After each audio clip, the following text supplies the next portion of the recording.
Chris, a lot of us are wondering, hey, when are things going to get back to normal, or at least a new normal? What can we expect this week?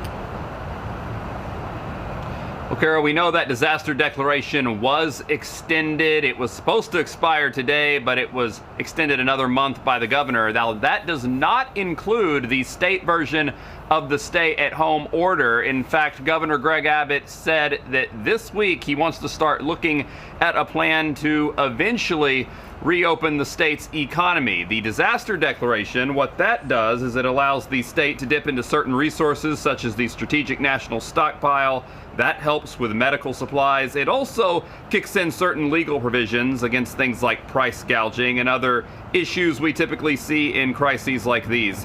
The state's stay-home order, allowing just essential jobs and activities, is set to expire on April 30th. But of course, that could also be extended. Governor Greg Abbott mentioned in his press conference on Friday that he would be making an executive order this week to give us some kind of a timetable for when businesses might begin to open back up and how they would do that. This morning at 11:30, he will be announcing a state initiative to help small business owners. The president of Goldman Sachs will be part of that announcement.